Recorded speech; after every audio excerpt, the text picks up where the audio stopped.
There were many things that people did in the 80s that they later discovered were probably not a very good idea. Some of these you've probably heard of, like drinking from the hose or accepting rides from strangers, or forgetting that you had kids for many, many hours. But one thing that doesn't get much press is, unlike the wide and wooden skateboards that we have today and take for granted, back in the day, people would hand their kids these tiny fiberglass strips that looked like someone took the front half of a water ski and sawed it off and bolted wheels on it.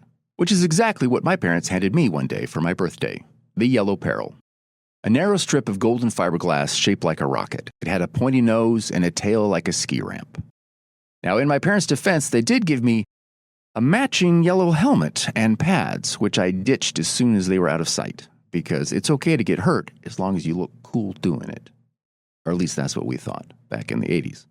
From an engineering standpoint, this board had a lot going for it. It was indestructible. Its yellow color meant it was hard to lose in tall grass or dark sheds, and it was very agile and responsive. As long as you didn't want to turn. I mean, seriously, this thing did not turn. It had a turning radius wider than my house. If you wanted to make a full circle, you needed a parking lot, and even then you'd be out of luck if there's any cars in it. So to overcome this challenge, I learned how to do the kickturn.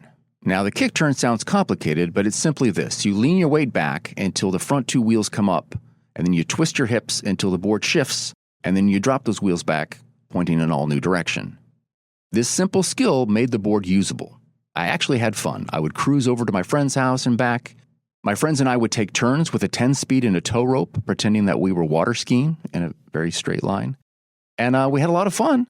I just couldn't do any tricks. The only trick I did learn, I discovered by complete accident.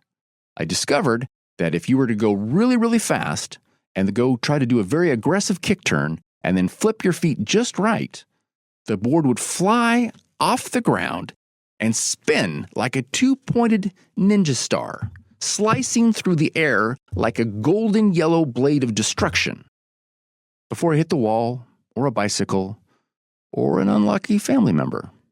Sorry about that.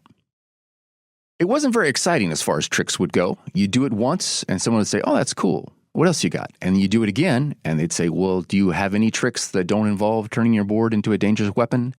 And I'd say no, and they'd walk off, and I would be alone. I did try to learn new tricks. I would watch TV specials. I would check out books from the library. I would examine all the photos and try to do what they did, but it always turned out poorly.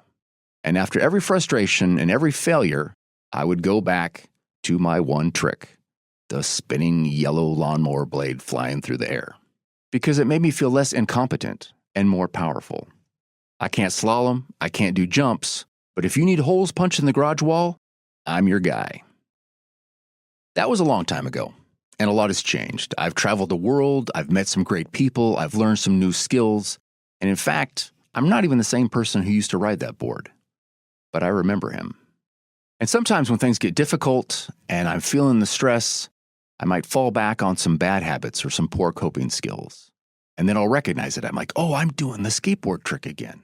And I'll coach myself to find better options. I'll remember that just because I'm good at something, that doesn't mean that's a good something to do. And just because something makes me feel powerful doesn't mean it's useful. And I'll have grace for myself as I coach myself to find better options.